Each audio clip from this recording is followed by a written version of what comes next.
Good morning students. BA part first में हम पढ़ रहे हैं फर्स्ट पेपर।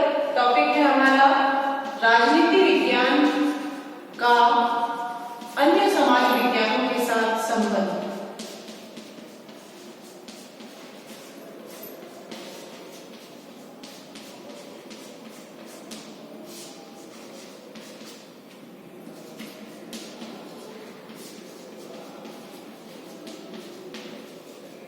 पॉलिटिकल साइंस का जो अदर सोशल साइंसेस है उनके साथ क्या संबंध है वो हम पढ़ रहे हैं, जिसके अंदर हमने इतिहास का पढ़ लिया संबंध, हमने समाजशास्त्र का पढ़ लिया, अर्थशास्त्र का पढ़ लिया। अब हम नीति शास्त्र का इसमें अध्ययन कर रहे हैं।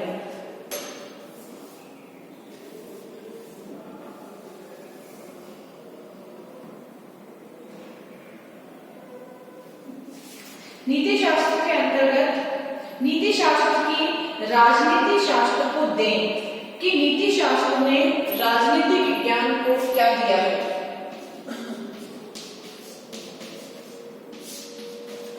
राजनीति विज्ञान से नीति शास्त्र,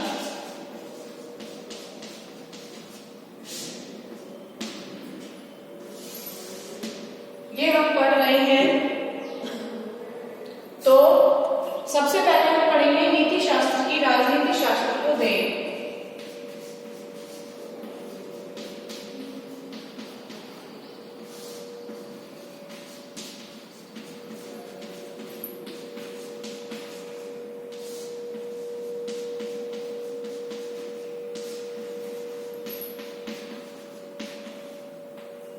राजनीति शास्त्र को दें।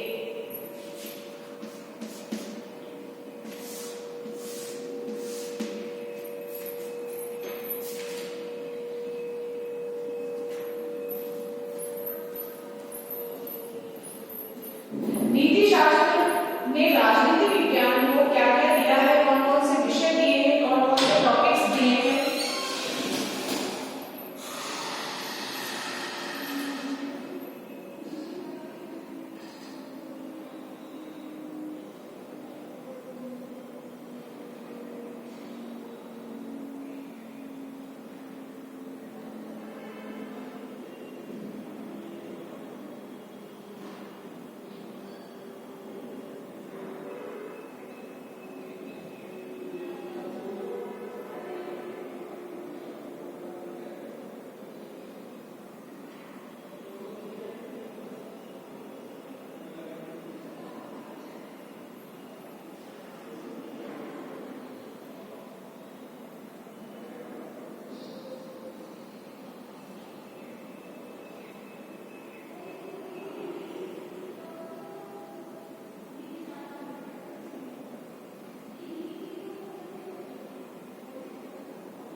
राजनीति विज्ञान में नीति शास्त्र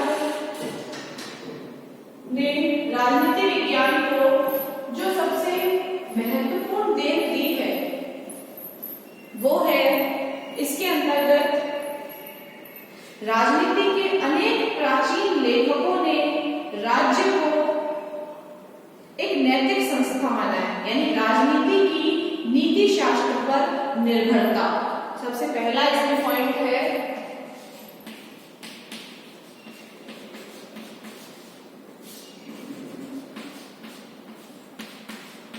राजनीति की नीति शास्त्र पर निर्भरता।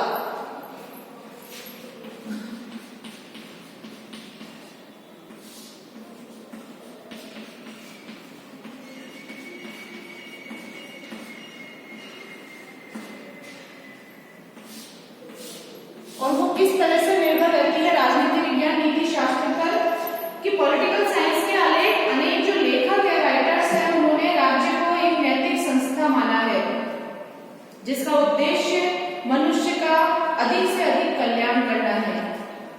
प्लेटो ने भी नीति शास्त्र की एक शाखा राजनीति को ही माना है। राजनीति के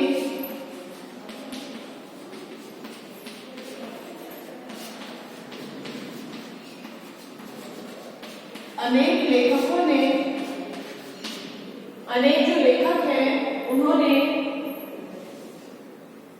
राज्य को एक नैतिक संस्था माना है।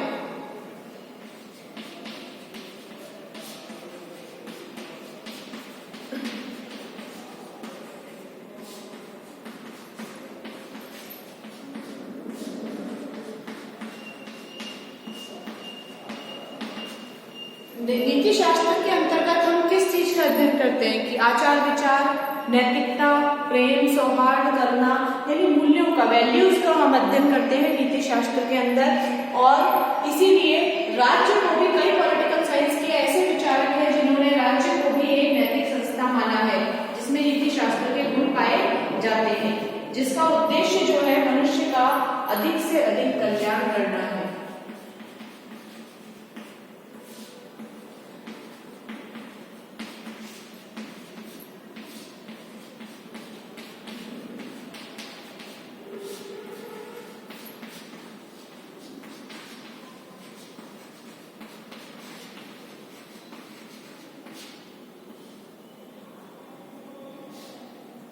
मनुष्य का अधिक कल्याण करना है और नीति शास्त्र का भी यही उद्देश्य है कि ज्यादा से ज्यादा समाज का कल्याण हो और ऐसे नियम बनाए जाएं जिससे समाज में शांति व्याप्त हो।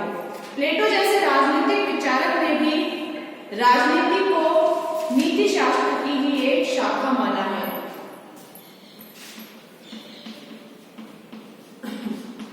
प्लेटो ने भी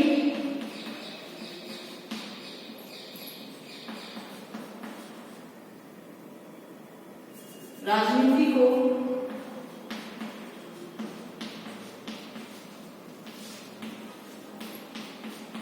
नीति शास्त्र की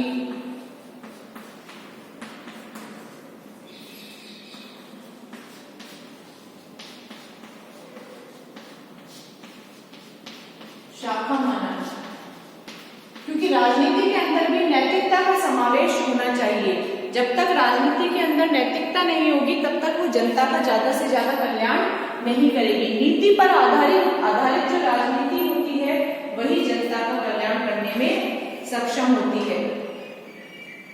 एक अच्छे जीवन के प्राप्ति के लिए भी राज्य की आवश्यकता होती है, ऐसा अरस्तु ने कहा है। और प्लेटो ने कहा है कि राज्य का सबसे बड़ा जो उद्देश्य है नागरिकों को सदाचारी और सच्चरित्र बनाना है। और ये सारी चीजें नीति शास्त्र में बताई जाती हैं।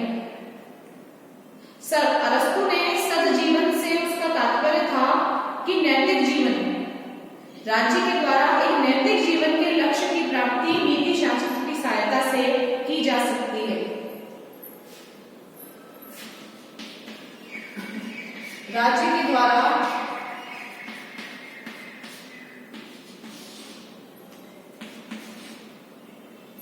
एक नैतिक जीवन की प्राप्ति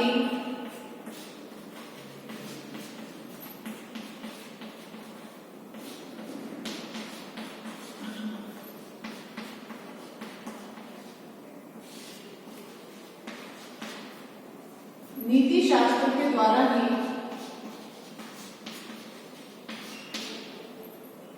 की जा सकती है।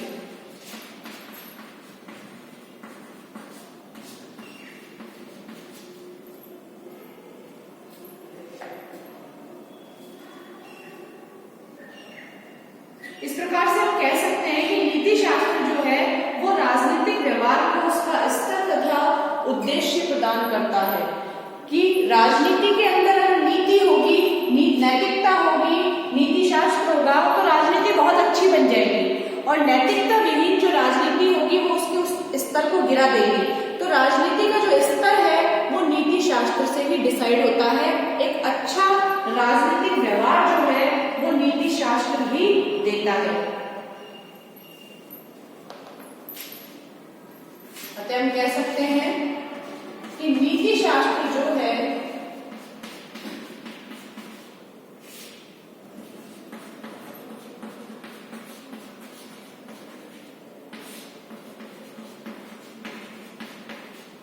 नीति शास्त्र जो है वो राजनीतिक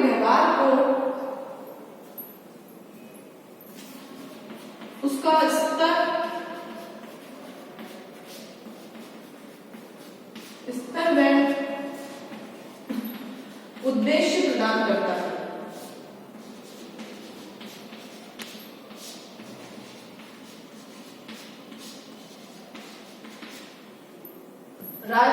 नीति शास्त्र जो है वो राजनीतिक व्यवहार को उसका स्तर प्रदान करता है और उसका उद्देश्य भी प्रदान करता है। तो ये राजनीति विज्ञान को नीति शास्त्र की ही देन है कि एक अच्छी राजनीति जो है वो तभी हो सकती है जब उसमें नीति शास्त्र शामिल हो, नैतिकता शामिल हो।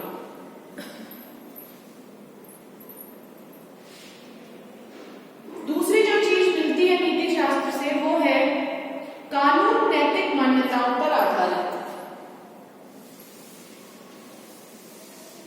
कि कानून जो होते हैं राजनीति के वो नैतिकता पर ही आधारित होते हैं।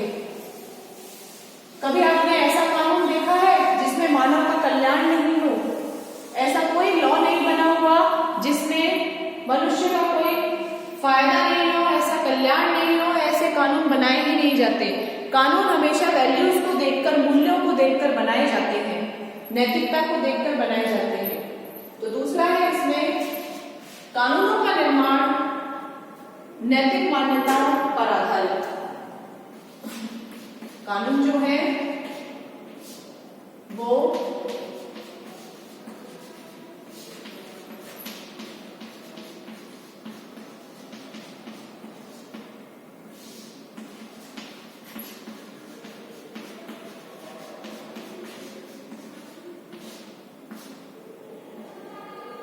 नैतिक मान्यताओं पर आधारित होते हैं।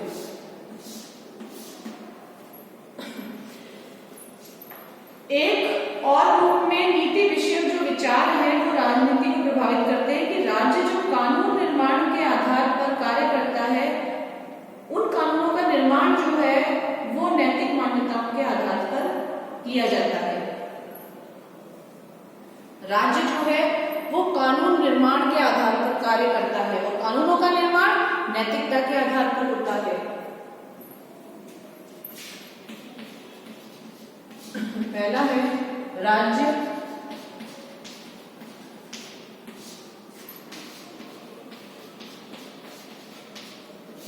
कानून निर्माण के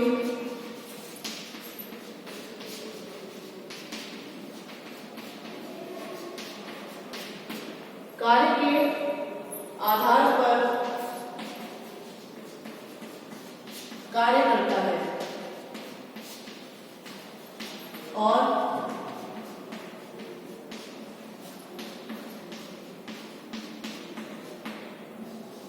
कानूनों का निर्माण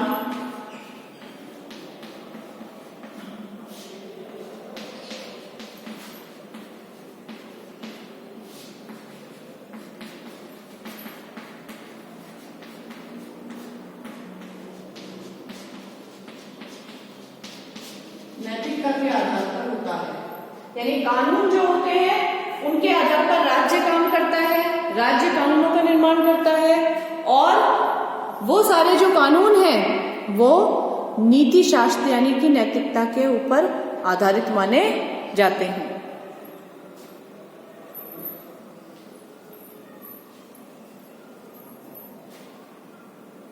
किसी भी कानून का निर्माण करते समय या सामाजिक हित के किसी भी कार्यक्रम को प्रभावित करते समय राज्य को अपनी नैतिक धारणाओं को अवश्य रखना होता है कि कभी भी अगर राज्य जो है वो नीति का निर्माण कर रहा है या कानूनों का निर्माण कर रहा है तो उसे उसमें व्यक्ति का हित दिखाई देता है, समाज का हित दिखाई देता है। वो तब दिखाई देगा जब वो नैतिकता के आधार पर बने हुए कानून होंगे। आगे जो बताया जाता है कि कानून का पालन तभी संभव है जब वह नैतिक औचित्य या न्याय की कसौटी पर खरे उतरे। आप कानूनों का पालन तभी कर सकते हैं जब वो नैतिक आधार पर बने हुए हों।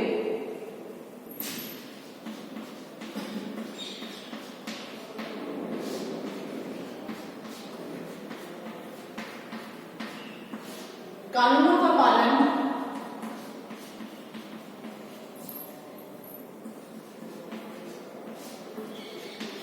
तभी संभव है जब वो नैतिक आधार और न्याय की कसौटी पर खरे उतरे। जब वह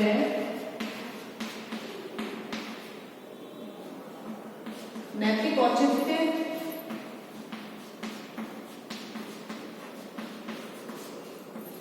वह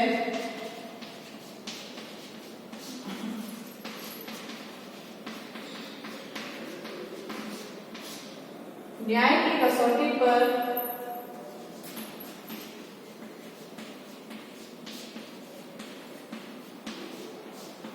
खरे उतरे। यानी कानून आप तभी पालन कर सकते हैं कानूनों का जब आप उन कानूनों को न्याय की कसौटी पर बनाएं या नैतिक औचित्य के आधारों पर उनका निर्माण किया जाए।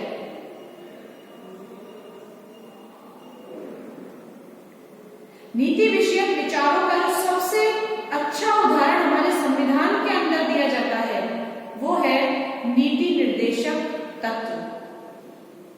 इसके अलावा हमारे जो पूर्व प्रधानमंत्री हैं उन्होंने हमारी विदेश नीति के अंदर जो चीज शामिल की है पंचशील के सिद्धांत, ये दोनों ही नैतिक आदर्शों के द्वारा बने हुए हैं और इन्हें ना केवल पंचशील को ना केवल भारत ने बल्कि अंतर्राष्ट्रीय राजनीति को भी इसने प्रभावित किया है।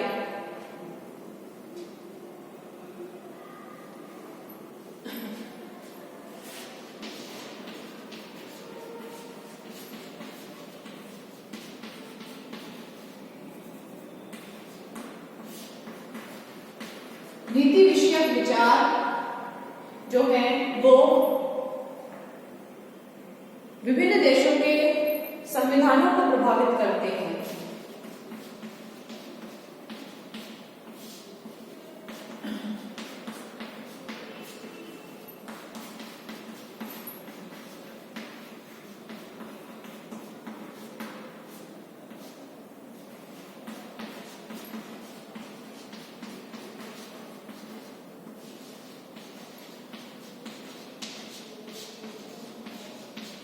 प्रभावित करते हैं और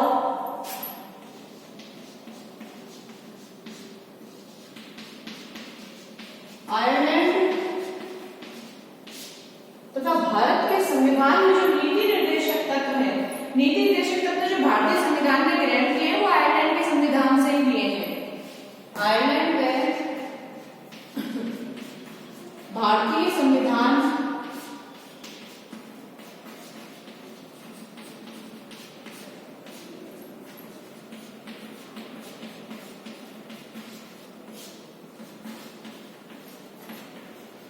संविधान में नीति निर्देशक तत्व जो है वो इसके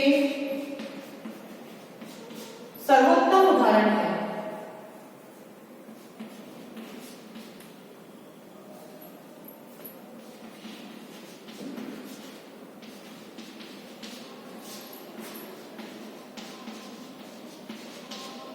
तथा पूर्व प्रधानमंत्री पंडित जवाहरलाल नेहरू के द्वारा जो पंचशील के सिद्धांत अपनाए गए हैं हमारी विदेश नीति में, उसे भी अंतर्राष्ट्रीय राजनीति में शामिल किया गया है।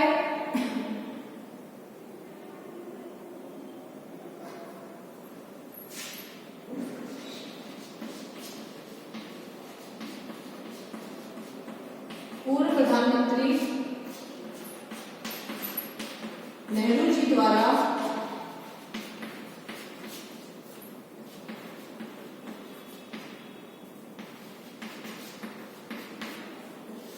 पंचशील के सिद्धांत को अपनाना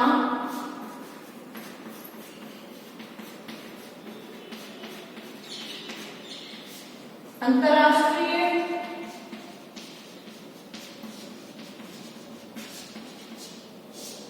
राजनीति को प्रभावित करने का एक प्रयत्न है।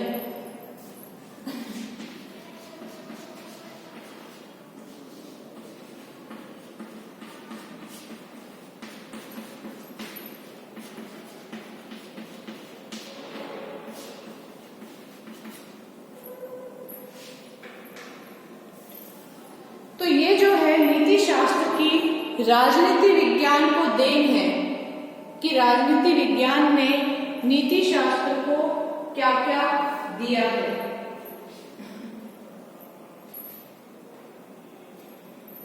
नोट कर लीजिए आप इसे। अगर कोई भी कानून बनाया जाता है राज्य के द्वारा, वो भी नीति के आधार पर बनाया जाता है। अगर कोई भी राज्य जनता के कल्याण के लिए कार्य करता है, कोई सरकार अगर जनता के कल्याण के लिए कार्य करती है, तो वो भी नीति के आधार पर ही करती है, नैतिकता के आधार पर ही करती है। हमारे संविधान में जो नीति निर्देशक तत्व है वो इसका सबसे अच्छा एग्जाम्पल है, बेस्ट इसका एग्जाम्पल यही है, नीति निर्देशक तत्व। इसके अलावा पूर्व प्रधानमंत्री जो पंडित जवाहरलाल नेहरू ने पंचशील के जो सिद्धांत अपनाए हैं, जिसमें सह अस्तित्व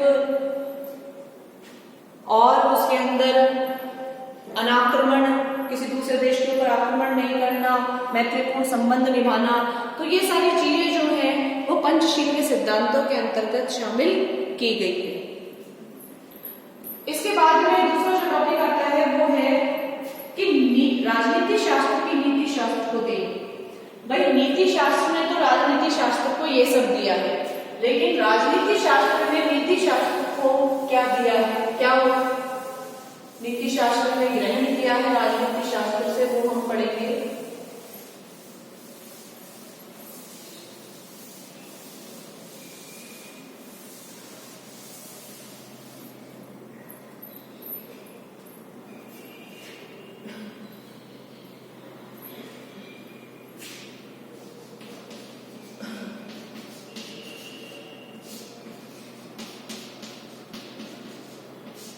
राजनीति शास्त्र की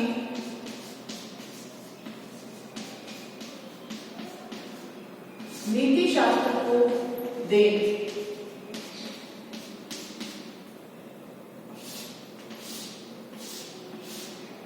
तो पहली जो देन है राजनीति शास्त्र की, पॉलिटिकल साइंस की नीति शास्त्र को, वो है कि राज्य द्वारा नैतिक जीवन को संभव बनाना। अगर राज्य जो है वो नैतिक जीवन पर आधारित होता है, अगर आप कोई राज्य का निर्माण कर रहे हैं तो वो राज्य का अस्तित्व तभी तक बना रहेगा, देश का अस्तित्व तभी तक बना रहेगा जब तक वो नैतिकता पर कार्य करे, जनता के कल्याण के लिए कार्य करे। अगर आप जनता का बुरा करेंगे तो जनता उस राज्य को समाप्त कर देगी। लेकिन राज्य जो है वो नैतिकता पर आधारित है, तो नैतिकता भी राज्य ही बनाता है, राज्य का ही काम होता है व्यक्ति के अंदर या समाज के अंदर वैल्यूज को डेवलप करने का, जो हमारी कानून व्यवस्था है उसको नैतिकता के आधार पर चलाने का। तो पहला इसमें जो आता है पॉइंट वो है राज्य द्वारा नैतिक जीवन को संभव बनाना। राज्य अगर शांति से काम करवाएगा, शांति व्यवस्था बनाए रहेगा, जनता के कल्याण के लिए कार्य करेगा, तो राज्य ही तो करेगा, तो राज्य ही नैतिक जीवन को संभव बनाता है।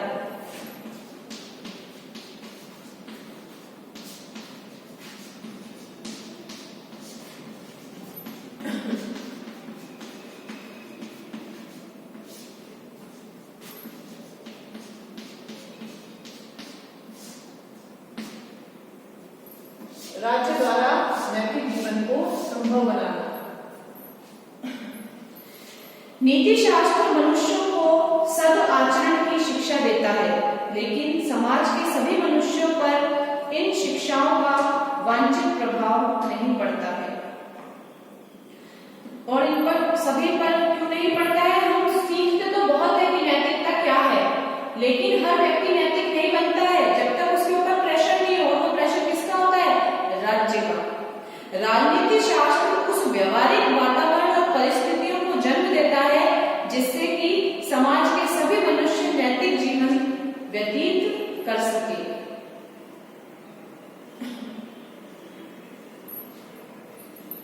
राजनीति शास्त्र पहला है इसमें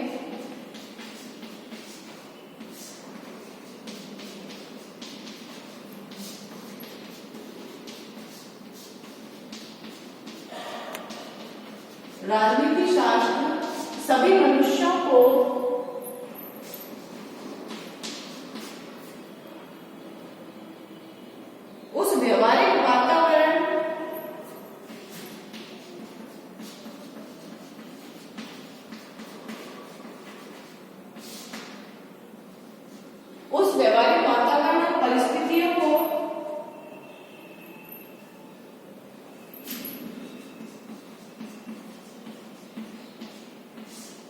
वातावरण में परिस्थितियों को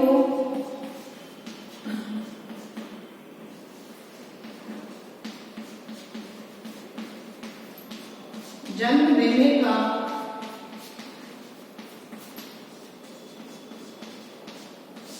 प्रयत्न करता है,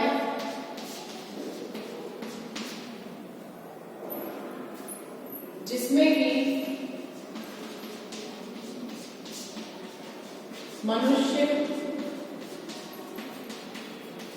मनुष्य जो है वो नैतिक जीवन व्यतीत कर सके।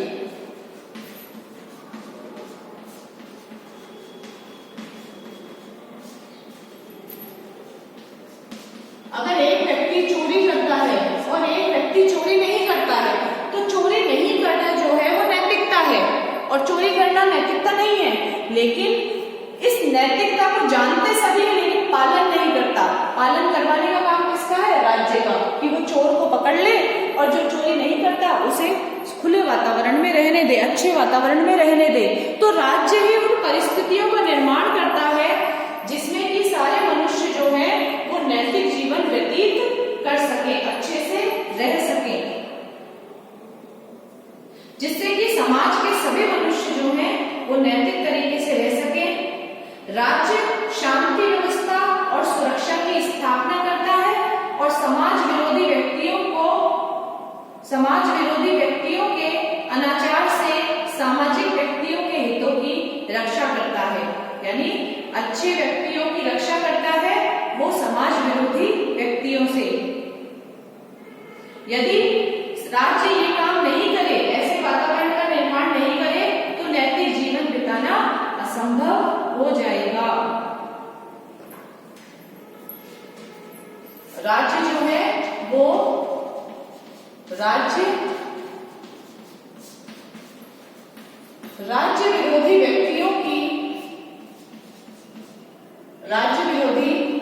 व्यक्तियों से या समाज विरोधी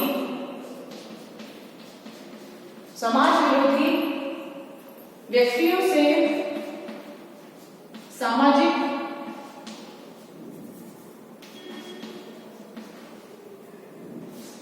सामाजिक व्यक्तियों की रक्षा करता है। यदि राज्य ऐसा नहीं करे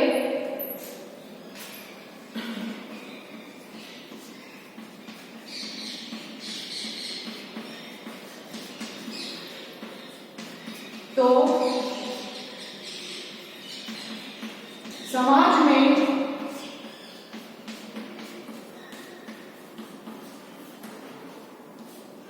नैतिक जीवन बिताना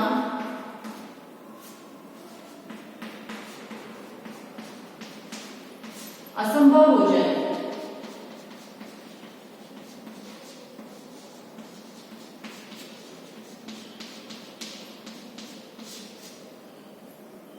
तो राज्य में या समाज में नैतिक जीवन बिताना जो है वो असंभव हो जाएगा यदि राज्य जो है वो ऐसे काम नहीं करे व्यक्तियों की रक्षा के।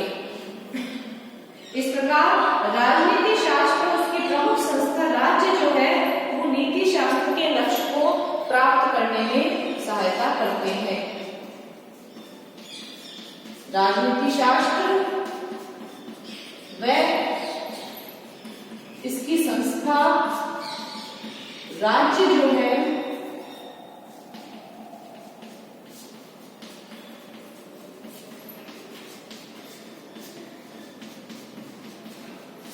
नीति शास्त्र के लक्ष्य को प्राप्त करने में सहायता करते हैं। यानी कि नीति शास्त्र तभी अपना लक्ष्य प्राप्त कर पाएगा अच्छे समाज का जब राजनीति शास्त्र उसकी मदद करेगा। नोट कर लीजिए आप इसे। ये राजनीति शास्त्र की नीति शास्त्र को देन है।